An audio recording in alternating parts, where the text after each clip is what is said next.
My name is Francisca Kakrafos and welcome to Joy News. Now, there's no doubt there are issues with Ghana's school feeding program, from quality and quantity of food served to payment of caterers who work on the program. The challenges are enormous. What you have not seen yet is the extent to which some pupils of Liberty Avenue 4 Primary School here in Accra will go to add value to the food served them. News editor Martha Krentelakwa has more. How are you? We are also fine here. Thank you. I was a pupil of the Liberty Avenue 4 Primary School some 24 years ago. Standing in what used to be my primary 5 classroom, I'm recognized by Miss Amankra, a teacher who is surprisingly still at the school.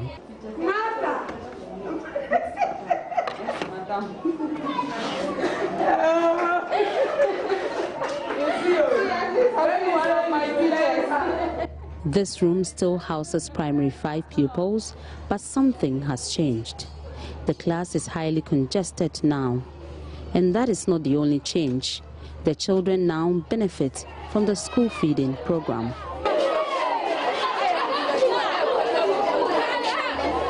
Today, they are having jollof rice for lunch. There is a scramble for food, and it looks like utter chaos. However, the caterer assured me everything is under control. She says she knows the over 400 children by face. However, most of the pupils want more than just the food. So she has decided to go for chicken to make her jollof extra nice.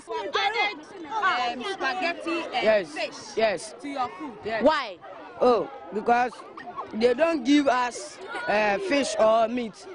So we will take the food and go and buy some fish to eat with it. They may not have much money, but with 1 Ghana cedi, they can add fish, meat, egg and spaghetti to the school food. However, in some instances, they simply can't do anything to improve the quality of food. Mondays, you all know what to eat on Monday. What do you eat? Jollof. On Tuesday, what do you eat? Beans. On Wednesday? Baku. Thursday? Wache. Wache. And then Friday? Okay. Oh, and in case you are wondering what they call the school feeding program, listen to this. Why are you not eating the jollof? Yeah, I don't like jollof. Oh, why? Jollof is the same as rice. Is it a school feeding jollof that you don't like? Yes. Why? Yeah, I don't like abang. You call the jollof abang? Yes. Martha Krentelakwa reporting for Joy News, Accra. We want chicken and macaroni to add it. Children say the darndest things. Now, the Ministry of Gender, Children and Social Protection has begun restructuring the school feeding program to ensure smooth operations. The ministry assumed responsibility for the program on the 1st of August 2015, following a directive from the president. Among steps to make things work more efficiently, the Gender Ministry is reviewing all contracts under the school feeding program. News editor Jifa Bampo caught up with the sector minister. LEAP, that is a cash transfer, and then the school feeding program, and then the National Health Insurance Exempt program have been identified as some of the social protection programs that are actually having a positive impact on reducing poverty.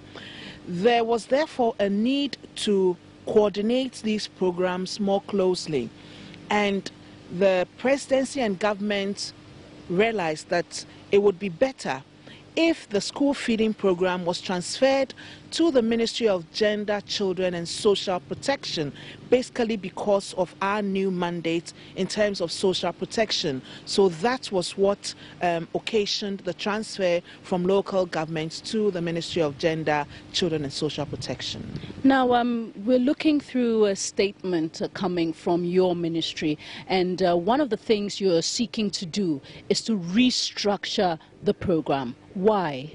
The program ought to be restructured because we have realized that there are some irregularities. When you say irregularities, what do you mean? Presently, IOCO has been commissioned to conduct an investigation. We have situations where we have over-enrollment an inflation of the numbers of students who are being fed. For instance, if you have a school with 200 on roll, the figure that you get for payment is 400. So there are certain irregularities with the way the program is being run. And after a number of years of running the program, there is a need to do an impact assessment to evaluate the program and to make sure that we are actually on track in terms of realizing our objectives of feeding the children, and also of ensuring that we use locally produced products to enhance our economy, our agricultural economy. So this is where we are now, and this is why there's a need for us to restructure the program.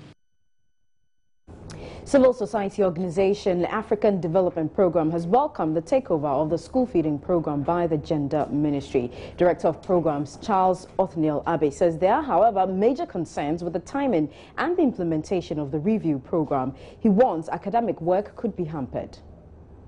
In the current program arrangement, you have the District Implementation Committee, which is headed by a District Chief Executive, and then you have the Education Directorate in the district represented on the committee. You have the Health Directorate represented on the committee.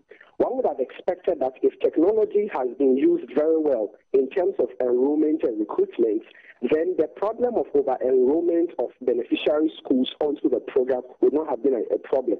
Because in Ghana, we like doing so many things without making use of technology. And a simple MIS, which actually the project had originally designed that MIS would play an integral role in the program delivery, has not been implemented quite well. And I'm sure it is one of the reasons why we have had the cases of over-enrollment and what have you. When would have been a good time or a better time? I'm sure that the ministry is in a better position to tell us what background work they have done already at this time. Because from where I sit, when you are doing such a transfer from a certain ministry to another, I'm sure that the necessary memorandum of understanding that will lead to transfer of assets, transfer of staff, and clear lines of responsibility will be well demarcated. So at the time you are announcing such a decision, you would have done this background work already. The Gender Ministry has assumed responsibility for the school program. Are you hopeful it will be better run? I'm looking forward to it being better, and only on conditions that the mistakes of the past are not repeated, and that information that is available through projects and researches undertaken by African Development Program, SEND program, and what have you, would inform their new actions. But I agree that Ministry of Gender has the mandate to better coordinate all our social intervention programs. Public Relations Officer of the Gender Ministry, Siba Alpha, insists the review of the school feeding program will not affect schoolwork.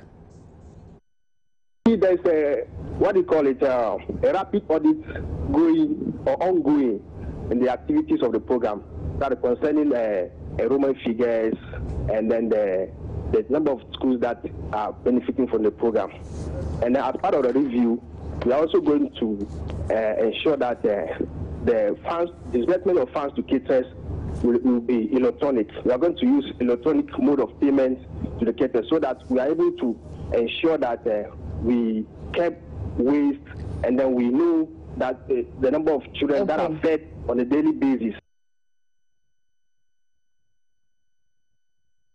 Siba Alpha is rather a PRO for the school feeding program. Let's talk about President Buhari. He is in Ghana for a one-day official visit. His flight touched down a few minutes after 10 a.m. this morning. President Muhammadu Buhari was met at the Kotoka International Airport by President John Mahamas and other top government officials. He inspected a guard of honor mounted in his honor by detachment of one of the services of the Ghana Armed Forces before the national anthems of both countries, Nigeria and Ghana, were played. Unconfirmed sources in Abuja told Daily Guide that the Nigerian leader will use his meeting with his Ghanaian counterpart to push for the repatriation of about $750 million to $1 billion that are looted. They suspect officials of the immediate past administration stashed in Ghana earlier this year. He was received by some members of the various Nigerian ethnic groupings in Ghana, such as the Arewa community made up of Hausas, the Yoruba community, and individual top-ranking Nigerians in the banking industry and others who have been asked to converge on the Nigerian High Commissioner's residence to receive their head of state. The two leaders are currently headed to the Peduase Lodge for other programs on his itinerary. Well, John News also caught up with some Nigerians in Ghana, what they make of their President Buhari's visit and also their assessment of his 100 days in office. He's already spent 100 days in office. What can you say about his performance so far? Oh, yet we haven't seen anything he's doing yet. But we're still expecting that he's choosing one, we'll do more things, yeah. But you haven't been in Nigeria for a while now. You have families there. What have they been telling you that he's been doing so far? Yeah, the people in Nigeria, you know, his government will bring changes in Nigeria. People are complaining about his goodness in Nigeria. Some things are coming down now. About how he's fighting about Boko Haram, he's serious about Boko Haram issue.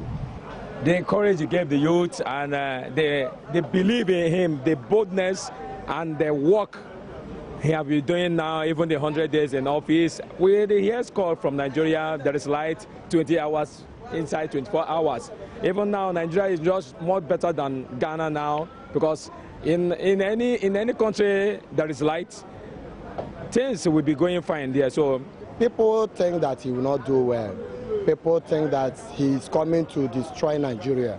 But as things stands now, he's proving good things to Nigerians. Because my people, both my mother, my parents, they are telling me the good things. We have many things now doing there. My roads, they are finished doing the road. Well, we have been living before he comes to power. So he is coming here for his own reasons, which I am not aware. But as a Nigerian, he is highly welcome to Ghana. And if we have anything to complain to him, we will at the same time do. If he's coming to this place has anything to do with him, let him carry on for good. What will you precisely put your finger on since he took over from Goodluck Jonathan as a change? Yes, we can see there is peace in the country now. There's a lot of peace in the country, and the nation is doing well. There is a moving forward by the grace of God. President John Mahamas will today file his nomination for the upcoming presidential primaries of the ruling National Democratic Congress. Vice President Kwesi Arthur picked the forms for the president last week. Meanwhile, the NDC will on Thursday close nominations to members interested in contesting presidential and parliamentary primaries expected to take place on November 7. The nomination, which was opened a fortnight ago, has seen a large number of party faithful rushing to pick forms to contest the various parliamentary seats across the country. Ahead of the president's visit to the party office, the police administration has been speaking with Joy News on security arrangements.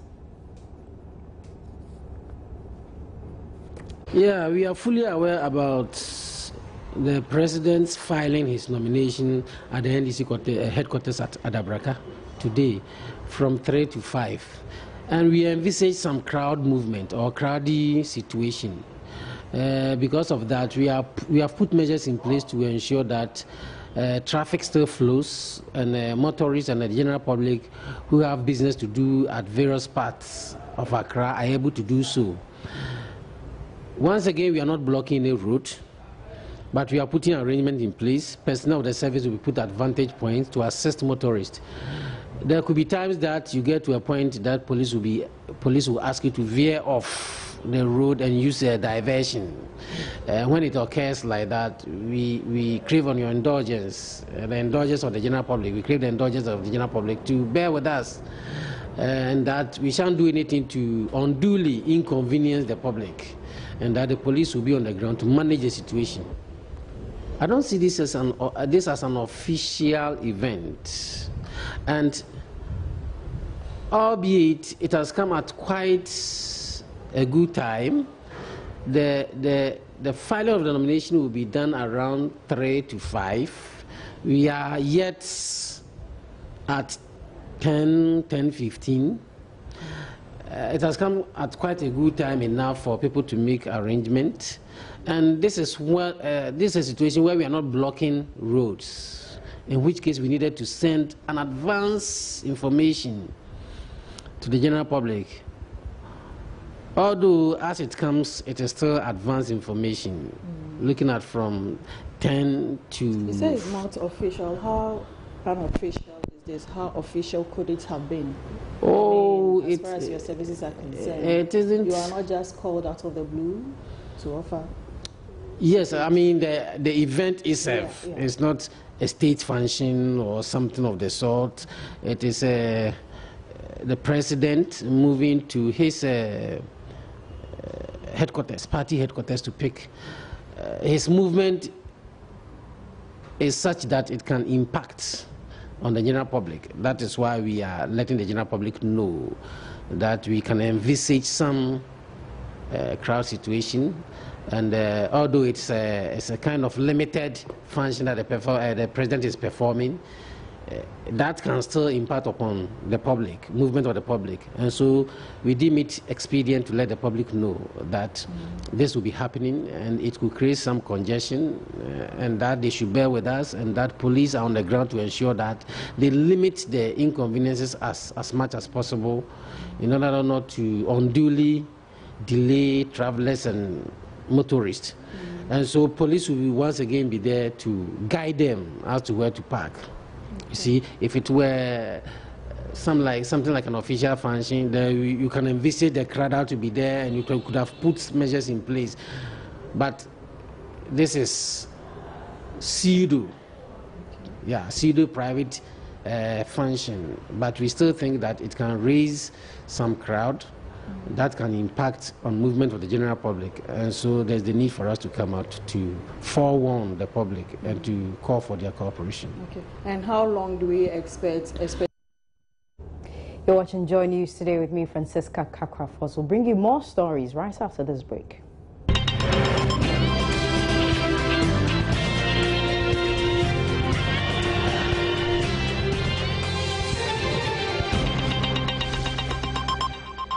Welcome back to Joy News today. Residents of Amanfro in Accra are already heaving a sigh of relief less than 2 weeks after the Inspector General of Police visited their community. The main road has been leveled, and they say the armed robbery cases have gone down. The community has suffered persistent robberies for years, worsened by bad roads. But thanks to increased security presence, the residents say they are seeing improvement. My colleague Beatrice Edu visited the community and has come through with the following report. Over here at Amanfro, the road has been graded less than 2 weeks after the Inspector General of Police came here. He made a number of promises, including bringing a number of personnel from the community police patrol team to patrol this community. The officials here talked about the roads, and I can say the less than 2 weeks, this road has been leveled. It's smoother using your vehicle on it, and I've also seen a police vehicle stationed closer to where the tent of the police is. There are a number of policemen there. I have Amanda Ando here. She is a resident and works at a shop here as well. Hello, Amanda. Welcome to Joy News. Thank you. So how has it been for you ever since the IGP visited this community? Oh, we thank God. At least we have someone to come to our aid at this point. Although we are not having everything equally as we can say, but there has been some improvement, as you can see. So ever since the IGP came here, yes, the number of, in fact, crime scenes that you experience had gone down, and then the level, as you can see, the road has been leveled, but we still need more. When was the road leveled? And 4 days ago. 4 days ago, yeah. 4 days ago? Yes. All right, let me speak to other residents as well about what they make or what has happened, this slight improvement in the security in this community. I have another man here. So what's your name? I'm Paul. You're Paul what? Paul Awuni. So I can see that the road has been leveled. At least that's the first thing I can see in this community. I've seen a number of policemen also stationed in their vehicle there. Generally, what would be your assessment of the situation? Oh, we thank God. Since the IGP came, I can see improvements in our road, and the police people are doing well. Now we have a lot of motor people riding here with that number. I can see that these days they started arresting them, and and some of the drivers and a lot of things. You can see improvement now, so we thank God. So the IGP promised that there would be a number of personnel from the community policing unit to complement the work of the officers who were here before he came. Do you see these people around? Yeah, that's very true. Even yesterday night, I went to the top where I was standing. I saw a policeman with a gun standing. Even if you don't take care, you won't see that he's a policeman. So that one he has done work for us. What time was it? It was around 9 to 10. And did you know whether this person was from the community policing unit? Yeah. The man here, Obri Yabua, let me find out from you, Obri Yabua, after the media highlighted this case and police officials, the IGP came here, what has been the situation for you? Right now for the situation is cool and normal, because after the IGP came here, they have deported some policemen here, and maybe, let me say, they are permanently working here. So we have, let me say that we have a police post here. So whatever the case may be, we know that the police is always around. Yeah. Have you been one of those that the police have educated regarding how to secure yourselves against these robbers? Unfortunately, I wasn't around because that time I was at work, so I wasn't around. But have you been told what your other neighbors have been taught regarding how to keep themselves safe? Oh, yeah. Some of them have talked to me. Yeah, I know. Would you want to share any of them with us?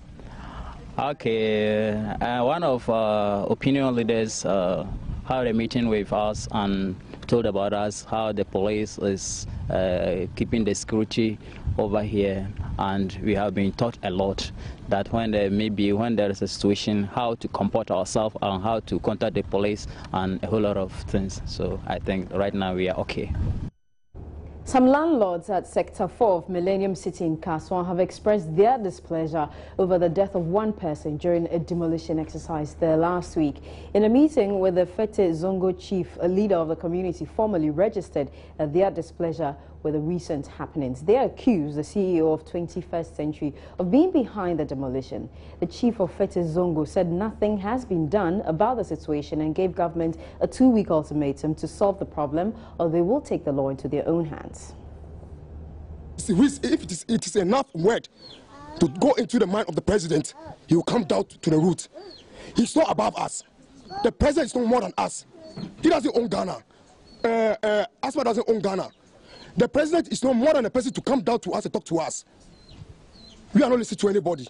We want him to come down and talk to us. Let us know that this is what we need to do. We want to see. I said 1 week because I planned like on Tuesday I'm holding a press conference, but my brother said 2 weeks. We will leave it there.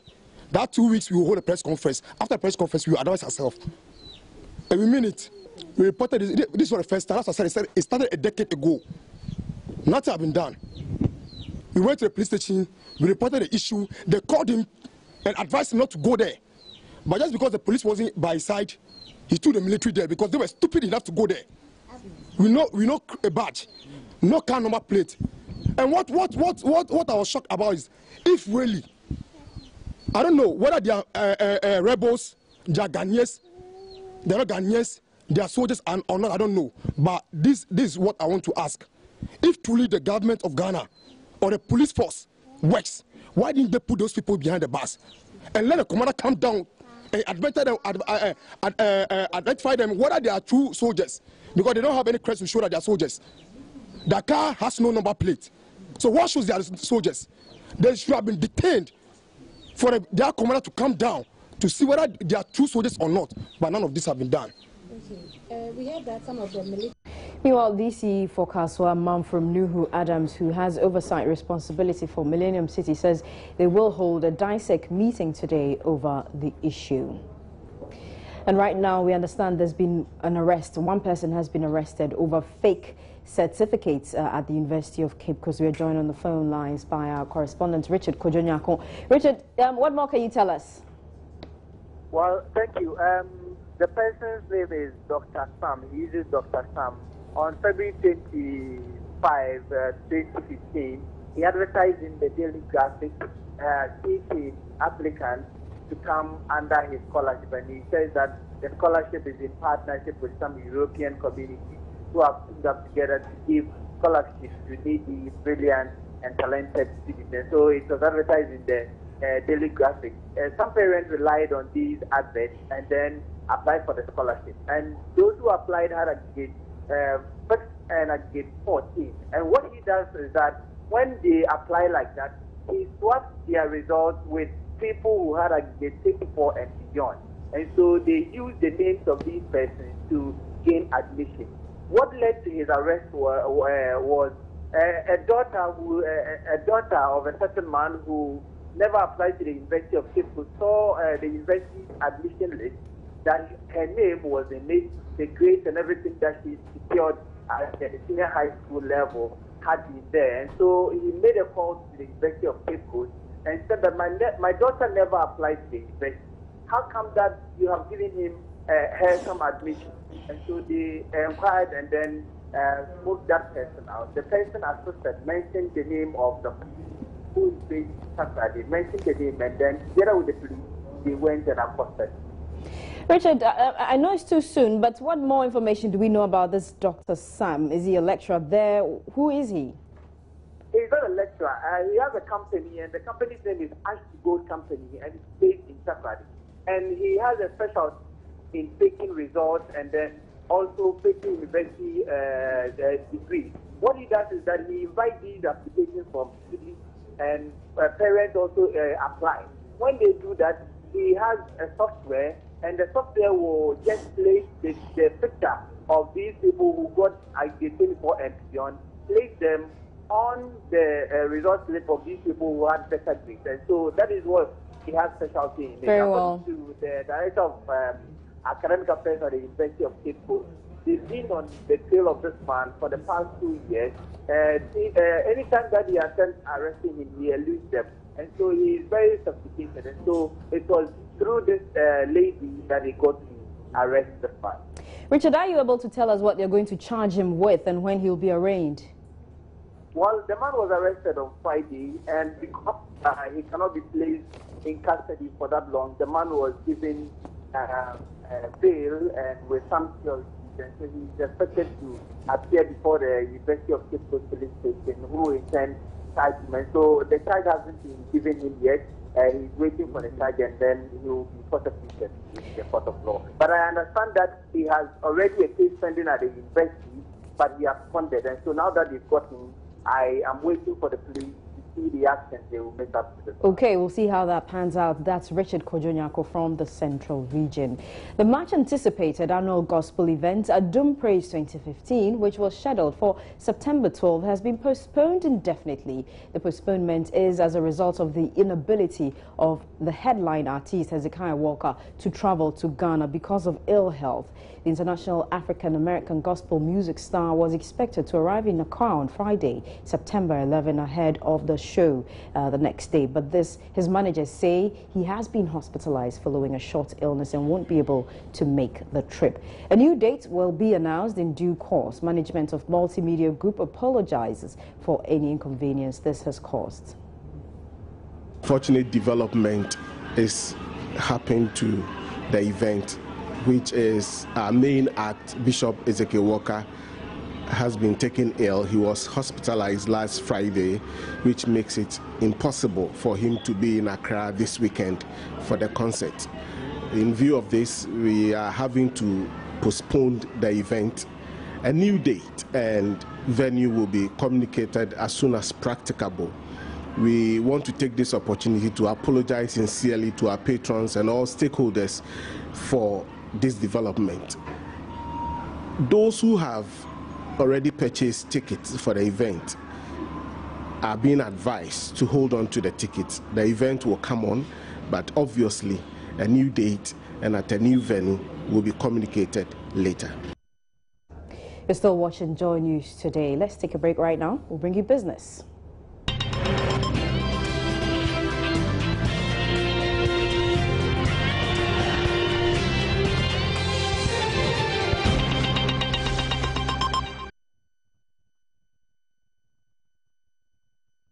Some Some farmers in the Bono-Ahafo region are warning of imminent food scarcity in the country. True to the predictions of the Ghana Meteor Service at the start of the year, rainfall has been low in the northern and middle belts of the country compared to previous years. The farmers say this has already caused them huge losses this year. Joseph Opoku-Gakpo of our Environment and Technology Desk has more.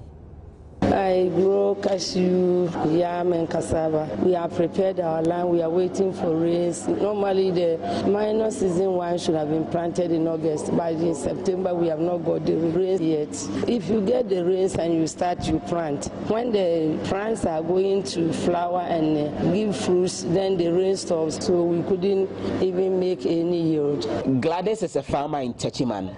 She sank thousands of Ghana cedis into the preparation of land and planting of seeds at the start of the crop season. But heaven did not water her seeds nor her labor. Now she fears there is trouble ahead for herself, her colleague farmers, and the nation at large. And most of my farmer groups are also complaining and crying. They went for loans and they cannot pay because the plant didn't do well because of lack of rains. If the September rain doesn't come, then next year we don't know what we are going to eat. This year the rains have disappointed us, and if care is not taken, Ghana will be in food deficit because the basket area, Techiman, Nkransa, Ejura, Atebubu, Sene, even in the north this year it has not been very good. Experts attribute the problem to climate change and warn the situation will get worse. In the absence of irrigational facilities, scientists say the introduction of drought-resistant crops is the surest solution. Godwin Legmo is with the African Biosafety Network. It's a really difficult trait to breed, and this is an area that you could use genetic engineering. As I speak, drought-tolerant maize is being tested in Eastern Africa. So yes, this technology exists. It is not a fiction anymore. For Joy News, Joseph Opoku-Gakpo reporting. The National Biosafety Authority, NBA, has stepped up checks at the country's borders to stop the illegal entry of genetically modified foods. This follows concerns unlabeled GM foods, including rice, soya oil and chicken, are being imported into the country without approval. Board member of the NBA, Professor Kwabena Mante-Bosompim, tells Joy Business the authority is working with SEPs and other agencies to detect such foods.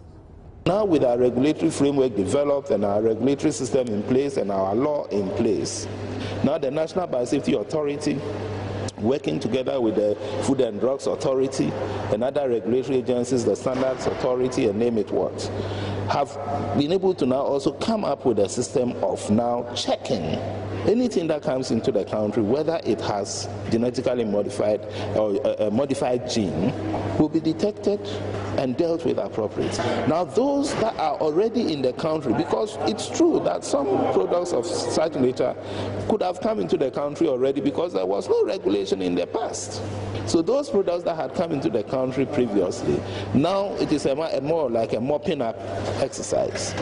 So these are going to be, scrutinized, they are going to be screened, and those products that perhaps will be found not to pose no risk at all, then perhaps that product can be deregulated. So any food which is being brought in and it's found to be genetically modified or genetically engineered, then what happens? Then that food will have to be seized and possibly either destroyed or returned. Ghana could soon be getting more earnings from cocoa exports. This is because there's a new cocoa bean variety that will allow Ghana enter niche markets which demand a finer flavor. Executive Director of the Cocoa Research Institute, Gilbert Enim-Kwapong, says the institute has started a process to boost the production of such cocoa varieties. He says although this will be piloted, there are huge prospects for the future. We have about 38 farmers in the Ofinso district in the Ashanti region who are growing this material for us. It is not as high yielding as the conventional material that we grow here, that is the bulk cocoa that we export. But because it's of a very fine flavor, it's got a niche market. And in the niche market, you get premiums paid for whatever volume that you supply. And we have just started. We are in the here now. We have only sent about 7 bags. This is the first time we are producing this particular brand of cocoa variety. In the long term, it's going to help us. Because as the demand grows for these materials and we have it, then it means we can satisfy the market demand for fine flavor cocoa. That's it for business. Coming up next is sports.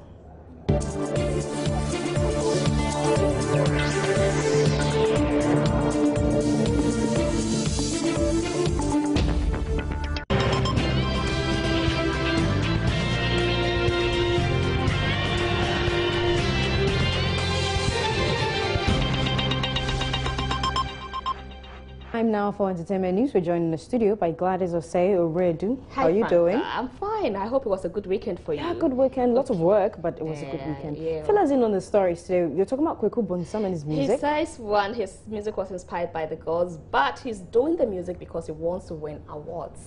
That is the only way he can. He's being honest.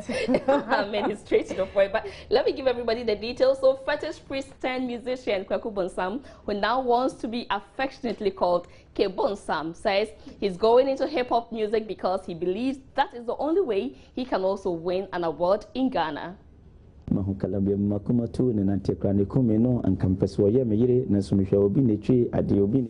on the white carpet, Kweku Bonsam revealed his decision to go into music was inspired by the gods. According to him, doing music is the only way he can ever win an award in Ghana. And then I was sitting down there, and then I get a vision that I want to bring out with the hip hop, because I didn't see in Ghana here we say, oh, president say today you give the award, so we give this traditionalist award. I didn't see. And you also want to win an award? Yes. Okay. Because when I went to the state, I collect 2 awards in the state. The most powerful spiritualist in Africa, and then there was somebody who's sick. There was a sick called Lipo, and then I hit that person, and then I get that one award in Malahati, 49th Street. When I get a dream, and then I see the way I'm to say that I see that they give some award in Ghana here. Yeah. No traditionally they get an award, but they give pastors award. They give everybody award, and I said no. I know Kweku Bonsam should come out, and then one day they also I don't need money. I want to also they give award. That's right. You're looking forward to the day you be called the most popular hip hop song of the year. Kweku Bonsam.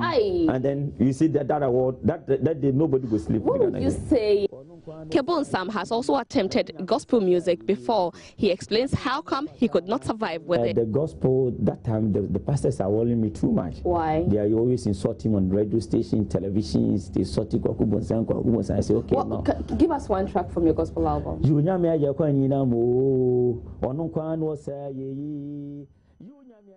Veteran musicians Kujwa Kabwa, Papa Yankson and Nanam Pedu have been honored for their lifetime dedication to the music industry at a recently held musical ball.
The Musica Grand Ball is an event organized by Musica to celebrate the rich Ghanaian music and also to raise funds for the welfare of aging musicians who paved the way for the industry, as well as honor them for their hard work and dedication.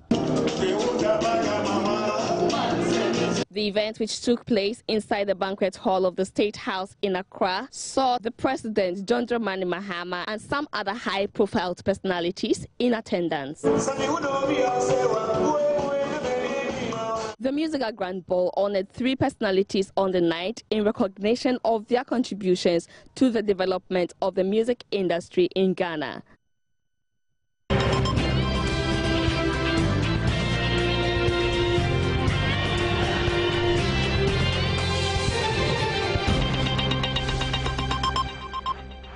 That's it for Joy News today on Multi TV. For more news, log on to myjoyonline.com.